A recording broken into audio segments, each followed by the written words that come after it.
વર્ષ 2025નું આરટીઈનું બીજા રાઉન્ડનું પરિણામ જાહેર કરવામાં આવ્યું છે.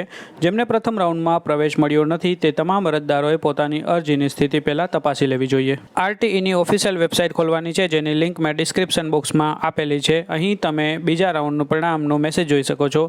નીચેનો આરટીઈ 1 to 4માંથી કોઈ એક બટન પર ક્લિક કરવાનું છે. ત્યારબાદ અહીં તમારે એપ્લિકેશન નંબર પૂરા લખવાના છે અને જન્મ તારીખ લખી અને સબમિટ બટન પર ક્લિક કરવાનું છે. જો તમને પ્રવેશ ફાળવવામાં આવ્યો હશે તો ડાયરેક્ટ તમારું એડમિટ કાર્ડ ડાઉનલોડ થશે, પરંતુ જો તમને પ્રવેશ ફાળવવામાં નહીં આવ્યો હોય તો આ પ્રકારનો મેસેજ જોવા મળશે કે આપનો આરટીઈમાં બીજા રાઉન્ડમાં પ્રવેશ શક્ય બનેલ નથી. આ એડમિટ કાર્ડ છે, જેમાં વિદ્યાર્થીની વિગત, વિદ્યાર્થીને જે શાળામાં પ્રવેશ મળ્યો છે તે શાળાની વિગત, એડમિશન સમયે રજૂ કરવાના પુરાવાઓ એટલે કે ડોક્યુમેન્ટનું લિસ્ટ, પ્રવેશ મેળવવાની છેલ્લી તારીખ અને પ્રવેશ મેળવવા સમયે જો કોઈ મુશ્કેલી થાય તો કયા હેલ્પલાઇનમાં કોન્ટેક્ટ કરવો તેની વિગત છે. અને બીજા પેજમાં આરટીઈને લગતા નિયમો છે. ત્યારબાદ માતા અથવા પિતાની નીચે સહી કરવાની છે. આ એડમિટ કાર્ડની તમારે ઓછામાં ઓછી 2 નકલ કરી રાખવાની છે. એક નકલ તમારે શાળામાં આપવાની છે, તેમજ એક નકલ હંમેશા માટે તમારી પાસે સાચવી રાખવાની છે. આરટીઈ અંતર્ગત જેમને પ્રવેશ મળ્યો છે તેમને 28 મે 2025 પહેલાં શાળાએ જઈ અને એડમિશન લેવાનું છે અને તમામ ડોક્યુમેન્ટ અને એડમિટ કાર્ડની 2 નકલ સાથે લઈ જવાની રહેશે.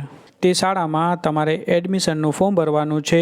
તમામ ડોક્યુમેન્ટ ઓરિજિનલ બતાવવાના છે. તેની સાથે તમારે જે નકલ છે તે ત્યાં સબમિટ કરવાની છે. ત્યારબાદ તે શાળા ઓનલાઈન એન્ટ્રી કરશે અને તમને આરટીઈ અંતર્ગત પ્રવેશ ફાળવવામાં આવ્યો છે તેની એક રિસિપ્ટ આપશે. તે રિસિપ્ટ મેળવવી ખૂબ જ જરૂરી છે. એડમિશન માટે આ મુજબના ડોક્યુમેન્ટ સાથે લઈ જવાના રહેશે: એડમિટ કાર્ડ, બાળકનો જન્મનો દાખલો, સરનામાનો પુરાવો, બેંક પાસબુક, બાળક, માતા અને પિતા ત્રણેયના આધાર કાર્ડ, આવકનો દાખલો જો લાગુ પડતો હોય તો, જો પાન કાર્ડ સિલેક્ટ કર્યું હોય તો PAN card, self declaration certificate અને 1 થી 12 કેટેગરીમાં જે કેટેગરી પસંદ કરી હોય તે કેટેગરી મુજબનું સર્ટિફિકેટ. એડમિટ કાર્ડમાં ડોક્યુમેન્ટ લિસ્ટમાં એક કોમ્પોનન્ટ ઓથોરિટી સર્ટિફિકેટ છે. તેનો મતલબ કેટેગરી મુજબનું સર્ટિફિકેટ, એટલે કે જો તમે જાતિની કેટેગરી સિલેક્ટ કરી હોય તો જાતિનો દાખલો, જો તમે આંગણવાડી કેટેગરી સિલેક્ટ કરી હોય તો આંગણવાડીનો દાખલો, જો તમે સિંગલ ગર્લ ચાઇલ્ડ સિલેક્ટ કરી હોય તો સિંગલ ગર્લ ચાઇલ્ડનું સર્ટિફિકેટ લઈ જવાનું રહેશે. દર વર્ષે આરટીઈના 3 રાઉન્ડ બહાર પાડવામાં આવે છે. તેથી પૂરેપૂરી શક્યતા છે કે જૂન મહિનાના પહેલા અથવા તો બીજા અઠવાડિયામાં ત્રીજો રાઉન્ડ બહાર પાડવામાં આવશે.